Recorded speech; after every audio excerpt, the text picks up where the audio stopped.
Your 20s are not supposed to be perfect. They're supposed to be real. They're supposed to be felt. And they're supposed to be learning experiences, especially. I mentioned a lot in previous videos how being a videographer was always something I always wanted to do. And in the midst of becoming what I wanted to be, because at first I really like movie trailers. I wanted to be editors of like movie trailers. And then I kind of thought it would be cool to be, hey, I want to be a music video director, right? I used to say that at 19. And then I just end up doing photo shoots. And it's just so many things that you just end up doing that's just like one step after the next. You may look back at a lot of times that you spent and regret, or just not even, yeah, a lot of times you may just go back at certain times and be like, I regretted that. I regret doing that. Or if I would have done this, I could have been in a better position here. If you're an individual who takes accountability for your life and you constantly aim to be better and to learn and grow, I think that saying really sticks true to those people especially. Because you do have individuals who don't really want help, but who just wanna give something to bitch about in life. You have people who just want to complain. You have people who want to be stuck in life, and that's fucking facts. But I'm speaking to those who generally want to be somewhere else, who see themselves here, but they're back there. Those are the individuals I really want these messages to stick to. And if you're an individual who's still stuck in the bullshit and you generally want to do better, but you don't know how, hopefully this video helps you out as well.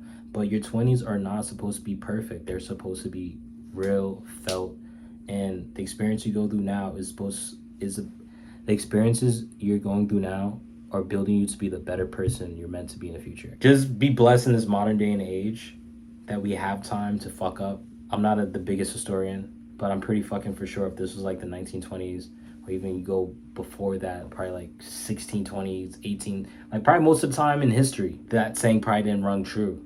I think a lot of people throughout history, like in their 20s, they probably just have fucking started their family already. Some people probably got married at 18, like very common. But in this day and age, it's really okay to fucking fuck up. You know, I'm 26 years old. I just moved out 2 months ago. I say this in every video. I honestly thought my life would be somewhere way different than this. I spent damn near almost half my fucking paycheck on rent. I budget crazy, very deep. I don't even buy new clothes like that at all. This is a shirt my girlfriend gave me. God bless my girlfriend. She's amazing, right? But I'm blessed to be where I'm at, hands down. I got a roof over my head, I got money in my pocket, I got food in my stomach, and I have another day to live. Life is not supposed to be perfect. These are all learning lessons, and these are lessons I'm going through right now. I don't even have a lot of money. I'm fucking broke half the goddamn time, but it's okay. It's okay. Money comes and goes. This is not the first time I'm broke, and this is not going to be the last time I'll be broke. I'd rather be broke and have a job than broke and not have a job. But that's my reality, and that's something that a lot of people need to soak up within themselves. That, hey, I'm in this situation, but it's okay. It's okay to be in certain situations because you just gotta ride the wave of life. Don't put too many expectations on yourself. You're gonna drive yourself crazy. Give yourself grace. Perfect example of me fucking up. I believe last year, after graduating college, biggest club in college campus, right? I wanted to continue, I guess, like the progression because our Instagram was popping. I think we are getting like 24Ks a month. Average likes per fucking photo was like 100, and we had like we had just about 500 followers, so we had really good traction. And I remember so many people like, yo, oh, are you guys gonna be here next semester? Are you guys gonna be here the following? Because I want to sign up. I'm like, yo, I'm graduating, you know. The last president, Justin, he graduated too, and he told me, hey, I'm not doing this without you, which I highly respected. I was riding off of that momentum, and I was riding a lot of the momentum people were pushing on me. But I can't really say that because I accepted that energy. I don't know if it was ego. I think it was more that I didn't want to miss any opportunity that was given to me. I wanted to go full throttle in my career, and at that point, I was willing to do anything. Because I was also managing this club while I didn't have a job. I was off on unemployment, so I was stressed the fuck out. But we're doing so good on social media.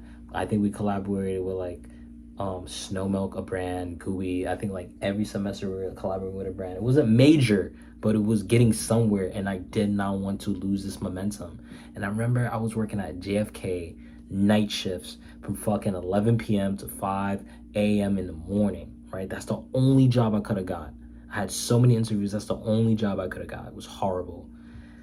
My previous YouTube videos, you could probably see me doing that. I got that job because my goal was to buy a studio, rent a studio, buy a studio, whatever the case may be. Have a place where I can fund my ideas, create the content, because I have a team that I built, right? Not the most professional because I did get them at college, right? Now looking at it. But I did not want to lose that momentum. And I remember my cat was dying at that time. Big boy, may God bless him. I mean, may God watch over him. And I had for 20 years, and I was spending so much money from this night job just pitting in the studio. I'm talking about buying fucking food, buying new equipment, more storage. And it just took everything out of me. Everything. Especially when, like, you're a pet owner for 20 years, no, 15 years, right? And, like, you're just so broke, you're unable to pay for your pet's medical expenses or anything like that. Like, I was so broke, my sister was holding it down. She was paying for his vet visits. She was paying for his medication, and I had to pay her back. It was like, it just broke my fucking heart. But I didn't want to lose that opportunity. You know, something told me, it was like, hey, Nas, like, this opportunity doesn't come just here. You have this momentum. Pour everything into it. I was paying $600 a month for the studio, and God knows what else just to keep the team going. It was so much. It was so much emotionally, financially. It strained my relationship. Until I got another job, and the shit just hit the fan so bad that I just dropped it, right? I just dropped it. Everything. Everybody. Dropped it. And looking back at it, I did that for my sanity. I did that for my relationship. I did that for me. Because I had to stop pitting, and this is real. And this is very real. Sometimes you really need to stop pitting your dreams forward and take care of your fucking self. And there's going to be people who are going to fight me on that, but that is real. When you're chasing your dreams and you're physically harming yourself, or your passion can even drive you to insanity, you need to remember who the fuck you are. All right? You need to remember who the fuck you are, right? And don't let this take over you. I believe art is a reflection of life. You're going to adapt. You're going to evolve to a different person. You're going to change. You need to be inviting of change. That is true. But you need to always center in and take care of yourself first. You need to eat. You need to make sure the loved ones around you are protected and cared for at all times. And that's where that I'm really getting at right there. You know what I mean? Is your 20s are not supposed to be perfect. They're supposed to be real. And these are real experiences that I went through in my 20s, and I'm still going through. Yeah, this is not fucking perfect. And I dropped that movement. I dropped that club. I dropped what I had going on, and I just focused on getting money at my job, right? And taking care of my relationship with my girlfriend that blossomed tremendously. You know what I mean? And that's okay. That's perfectly okay. Life comes in waves. Sometimes you really need to hold off on your art to develop yourself as a better person. Sometimes you need to upgrade yourself. Sometimes you need to put that energy that you're putting outwards and put it towards you so you can be a better person. And that better person will express and be shown through your artwork. So your 20s are not perfect. They're not. They come with ups and downs and challenges. And that example I gave you was probably a really good one, because at the end of the day, I'm here. And to be honest, I think if I was still chasing that fashion club I was doing, that I was getting no money, no bread from, I don't think I would be in a position where I'm at right now. And I'm grateful for that. So sometimes you're not even going to see the rewards of some tomfoolery happening in your life. Sometimes you're not going to see for years. But your 20s are not supposed to be perfect. These are real life experiences. that you're supposed to grow from and get better at. I really hope my words touch someone. I really hope my words are felt, and I hope this goes out to anyone who needs to hear it. All right. Peace, love, and hair grease.